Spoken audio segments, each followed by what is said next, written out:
Yes FM, l'info dont tout le monde se fout, sauf nous. Oui, on s'en tape aujourd'hui des réseaux sociaux et plus particulièrement de Facebook. Non mais enfin, Sarkis, tu te rends compte que tu vas te mettre quand même plein de monde à dos ce matin? Oui, je m'en doute, surtout que moi-même je suis sur Facebook, ça faut le savoir. Bah, D'ailleurs, je sais, j'ai vu d'ailleurs passer une petite photo la semaine dernière, tu skiais en caleçon à Grimans. oui, exactement, je sais, c'était un petit délire avec une amie et je dois avouer que ce statut quand même et cette photo ont eu plus de 150 likes et 40 commentaires. Comme quoi, ça sert à rien de mettre des statuts intelligents sur Facebook. Une photo de ski en caleçon, ça marche mieux. Mais là n'est pas le sujet, Valentine, non.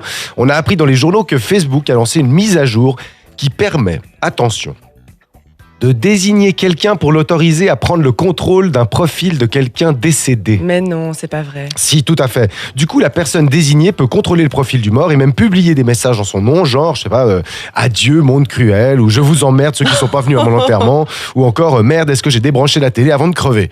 Non, mais c'est un truc vraiment de malade. Alors Facebook argumente en disant que sa plateforme est un endroit pour se rapprocher de sa famille et de ses amis, et donc aussi pour certains d'entre nous de se souvenir et de rendre hommage à ceux qui nous ont quittés. Bah, c'est pas faux, en même temps ça peut être assez beau de rendre hommage aux gens qu'on aimait.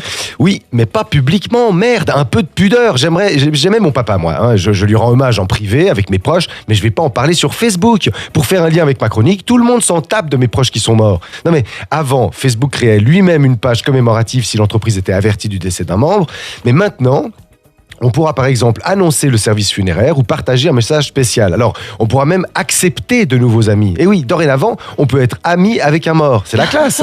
Un type meurt et tout à coup, des gens veulent être enfin potes avec lui. Bon, vous me direz, il y a des gens qui claquent et on est bien content. Du coup, on peut devenir pote avec eux à ce moment. Un peu d'ironie, c'est génial, non? Demande d'amitié. Merci mon pote de tête cassée, t'étais vraiment un con. Mais c'est horrible, tu peux pas dire ça. Mais non, Valentine, c'est le monde d'aujourd'hui, c'est la beauté des réseaux sociaux. Mais mieux encore, on peut changer la photo de profil. Une jolie photo prise par un photographe professionnel évidemment, du mort dans son cercueil. Quoi de mieux pour rendre hommage? Et ça peut aussi servir d'information. Par exemple, voici l'arbre contre lequel mon mari s'est écrasé la semaine passée. Il reste un morceau contre le tronc. Hommage à toi, mon amour. Ou encore, on peut mettre la dernière photo prise sur son lit d'hôpital. Regardez, derrière les câbles de réanimation, les pansements et le masque, on voit qu'il sourit. Sarkis, je vais te couper ton micro, c'est horrible ce que tu dis, t'es abominable. Non, je ne suis pas abominable. J'anticipe simplement le goût de certaines personnes à l'exhibitionnisme. Je connais des gens qui mettent des statuts tous les quarts d'heure. On peut voir leur déjeuner du matin en photo, leur verre de bière de l'apéritif et leur vomi de 2h du mat. Non mais, il y en a qui mettent sur Facebook des photos minute par minute de l'accouchement de leur femme, je te jure. Donc, Facebook précise quand même que la personne qui s'occupe du compte du défunt ne pourra pas accéder aux messages privés. À quoi ça sert alors? Imaginez, j'écris un message privé à un pote qui est mort et je le sais pas. Salut, comment tu vas depuis le temps? Vu que son légataire ne peut pas répondre, moi je vais juste me dire de mon pote, mais quel con, il me répond même pas, mais quel con, quel gros con. Mais si tu vas voir sur son profil, tu pourras savoir. C'est vrai Valentine, si je vais sur son profil, quand je verrai la photo de lui postée par celui qui a repris son compte, eh ben je vais voir une belle photo de mon ami au bout d'une corde ou couché à côté de sa moto, ça va me faire plaisir. Non mais sérieusement, laissons les morts en paix.